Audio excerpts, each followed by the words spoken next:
Macron वहां पहुंच चुके हैं। प्रधानमंत्री नरेंद्र मोदी मुख्य अतिथि हैं।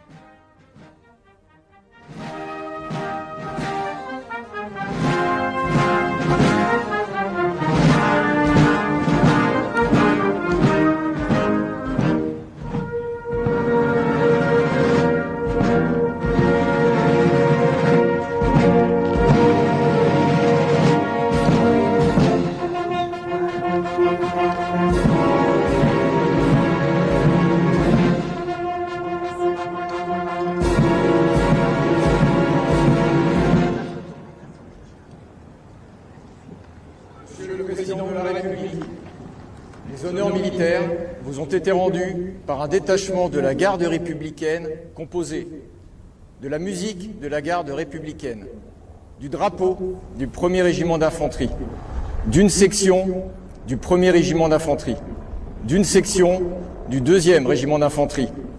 L'ensemble étant commandé par le colonel Frédéric Poulain, commandant le 1er régiment d'infanterie de la garde républicaine.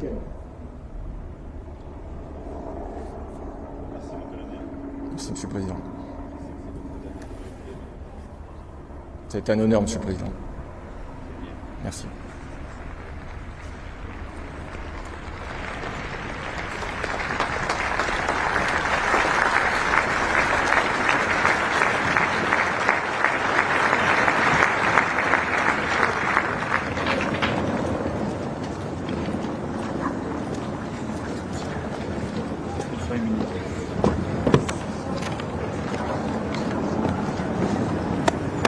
Portez à À gauche. gauche, Gauche.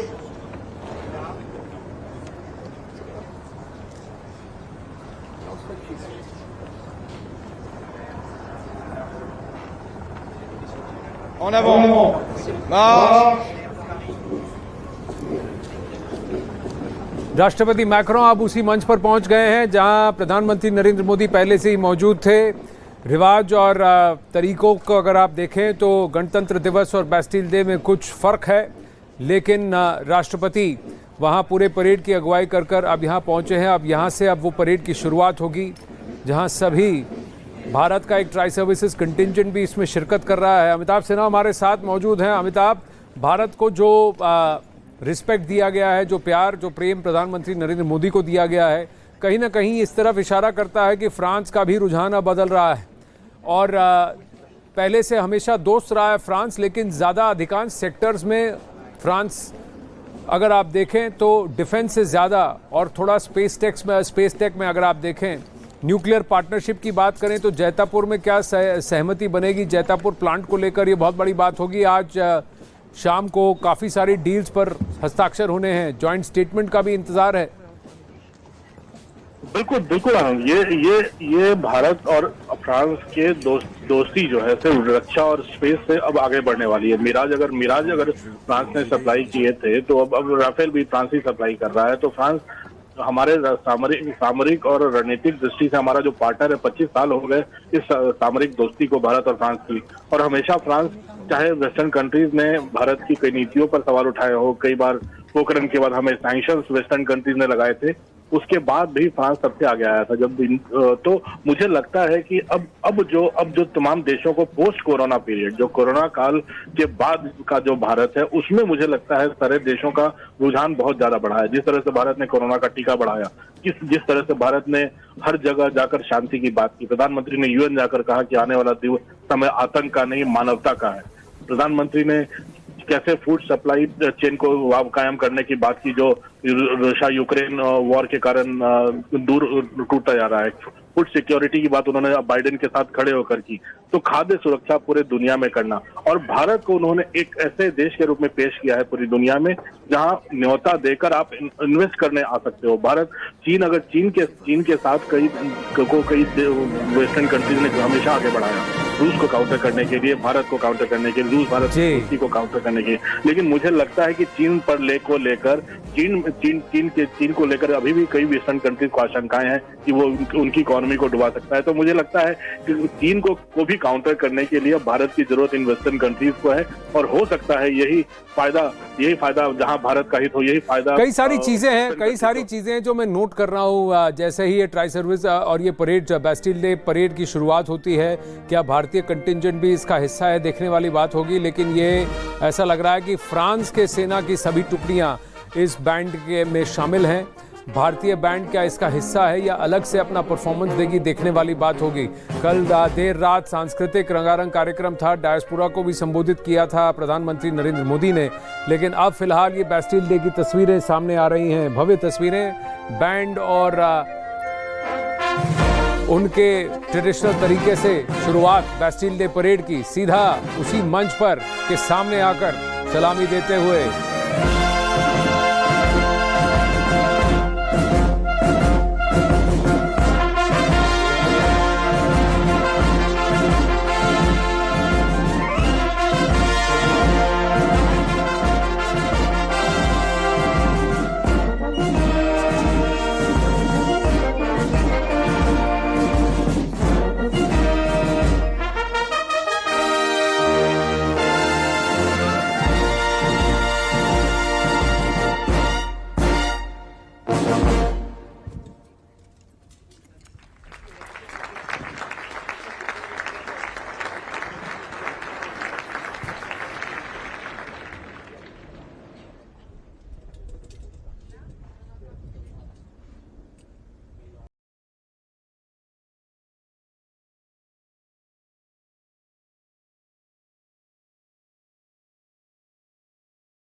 कि अब ये कहा जा रहा है कि जैसे जैसे ये परेड आगे बढ़ेगी वैसे वैसे जो भारतीय दल है 269 सदस्यों का, वो भी इस बैंड में शामिल होगा। इसके साथ ही राफेल के 3 फाइटर जेट जो है पूरी तरीके से दमखम दिखाते हुए नजर आएंगे। इसके साथ ही ये 2 तस्वीरें आप देख लीजिए, ये 2 बड़ी तस्वीरें आज के दिन की। एक तरफ ये परेड चल रही है जिसमें प्रधानमंत्री नरेंद्र मोदी मुख्य अतिथि के तौर पर शामिल हुए हैं। इसके साथ ही अब इंतजार उस पल और उस क्षण का है 2:35 पर जब श्रीहरिकोटा से चंद्रयान 3 लॉन्च किया जाएगा। 140 करोड़ की आबादी जो कि हर वक्त यही दुआ कर रही है कि ये मिशन पूरी तरीके से सफल हो, और ये 2 बड़ी तस्वीरें आज की। तो 2 तस्वीरें आप देख पा रहे हैं। पहली तस्वीर, भारत के प्रधानमंत्री नरेंद्र मोदी पेरिस पहुंचे हुए हैं। पेरिस का यानी कि फ्रांस का जो राष्ट्रीय दिवस है उसके मुख्य अतिथि के तौर पर उस कार्यक्रम में शामिल हुए हैं, और आप बेस्टिल डे की परेड की तस्वीरें भी लगातार देख पा रहे हैं। एक तरफ वो इतिहास जो लगातार प्रधानमंत्री नरेंद्र मोदी रच रहे हैं, विदेशों में किस तरीके से भारत की स्थिति और ज्यादा मजबूत हो रही है, उस ऐतिहासिक पल को आप पहली तस्वीर में देख पा रहे हैं। तो वहीं दूसरी ऐतिहासिक पल का इंतजार किया जा रहा है, वो पल जब चंद्रयान 3 जो है उसे लॉन्च किया जाएगा, और 2:35 पर श्रीहरिकोटा के सतीश धवन सेंटर से इसे लॉन्च किया जाएगा। सफल प्रशिक्षण और प्रक्षेपण की तैयारियां पूरी कर ली गई हैं। तमाम जो साइंटिस्ट हैं वो तैयार है। गौरवान्वित पल भारत के लिए होने वाला है, और ये दोनों ही तस्वीरें भारत को किस तरीके से गौरवान्वित करती हैं अपने आप में कई मायने इन दोनों तस्वीरों के निकल कर आते हैं। एक पहली तस्वीर जिसमें भारत के प्रधानमंत्री नरेंद्र मोदी इमैनुअल मैक्रोन के बुलावे पर यानी कि उनके आमंत्रण पर पेरिस पहुंचे हुए हैं बेस्टिल डे पर। वो राष्ट्रीय दिवस फ्रांस का जब भारत की टुकड़ियां भी इस परेड में शामिल होने जा रही हैं। और वही दूसरी तस्वीर, भारत को आज दुनिया किस तरीके से देखेगी, क्योंकि जिस साउथ पोल पर भारत की आज चंद्रयान 3 की लॉन्चिंग होनी है, उस साउथ पोल पर आज तक किसी भी देश ने सॉफ्ट लैंडिंग नहीं करवाई है। ऐसे में भारत अब अंतरिक्ष में महाशक्तियों की यानी कि अंतरिक्ष की महाशक्तियों में चौथा ऐसा देश बनने जा रहा है। और 2:35 का वो समय जब भारत ये इतिहास लिख देगा। तो विदेशों की बात हो या फिर स्वदेश की बात हो, चारों तरफ हिंदुस्तान का दम दिखाई दे रहा है। एक तरफ उस परेड का हिस्सा जो है प्रधानमंत्री नरेंद्र मोदी बनते हुए नजर आ रहे हैं, जिसमें अमूमन फ्रांस जो है ज्यादातर उन शख्सियतों को, उन हस्तियों को शामिल नहीं करता है। हालांकि फ्रांस में वो 5 बार जा चुके हैं, लेकिन ये दौरा इस लिहाज से भी खास हो जाता है क्योंकि रणनीतिक साझेदारी के 25 साल दोनों देशों के पूरे हो रहे हैं। और ऐसे में कहा यह जा रहा है कि डिफेंस के क्षेत्र में दोनों देशों के बीच में बड़ी डील्स हो सकती है, क्योंकि आज कई अहम मुलाकातें भी होनी है, बायलैटरल टॉक्स होने हैं। ऐसे में क्या कुछ ऐलान किया जा सकता है, इस पर सभी की नजरें।